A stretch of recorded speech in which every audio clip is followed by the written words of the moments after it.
thought we'd bring you a historical segment this week with our now and quickly popular, the Frat House Top-5. And this evening, it's our top 5 buzzer beaters in the NCAA.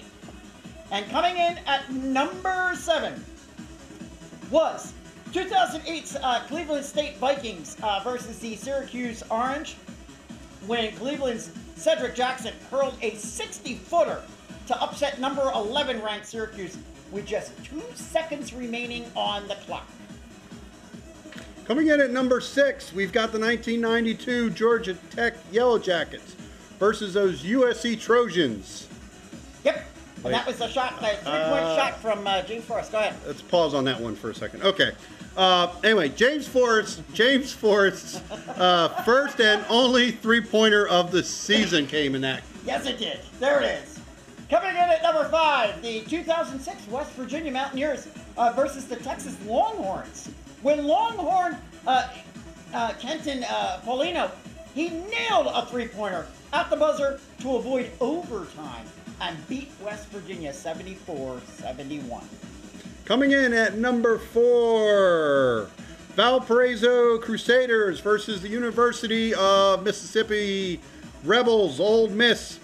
They were the Cinderella story of the '98 tournament. Yep. Off of Bryce Drew's 3-point shot with 2.5 seconds left in the game. Yep, there it was. Coming in at number 3, let's go all the way back to 1981 for the Arizona Razorbacks versus the Louisville Cardinals. Razorback Ulysses Reed fired a half-court desperation shot at the buzzer, knocked off defending Cardinals by 1 point. And number 2, 1983 NC State Wolfpack versus the Houston Cougars. Okay, who comes up with that? Why do I get the Trojans and the Cougars? Who came up with this? Really? Come on now. Anyway, no, seriously, for those of you that follow NCAA basketball, you know, the Jimmy V Foundation, Coach Valvano was the coach for that NC State that wasn't expected to go anywhere, who shortly after that had passed away from cancer, I believe. Yes. So that's the big note there. Won the championship that year, and they weren't even expected to be there. But the most famous of them all, one many of us have all seen coming in at number 1, many of us have all seen 1992, the Duke Blue Devils versus the Kentucky Wildcats, with the shot heard round the NCAA by Duke's Christian Leitner after receiving a nearly half-court pass and nailing the bucket at the buzzer. It was the most incredible thing. I will never forget this one as long as I live and as long as I remember it. I've been watching NCAA tournament stuff for a long, long time. That one really was incredible. Now, Mike. Yeah.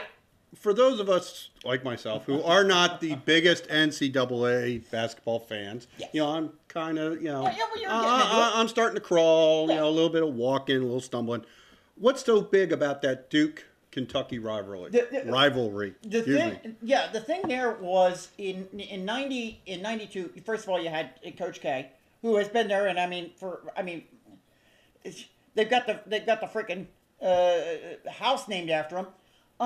You had Rick Pitino over there coaching Kentucky. That Duke-Kentucky rivalry was monstrous at that particular. Was that year in particular, mostly because of the dynamic between those two coaches. It was just a monster game between the two of them. Duke and Kentucky have continued to be rivals. Of course, everybody talks about Duke and North Carolina, but that particular rivalry just continues to hang in there. Just a big, big one. It was really, really fabulous to watch. Now, there you have it, and those are our historical look. You can bet you're going to be seeing many, many exciting finishes like that to be coming over the next 3 weeks or so.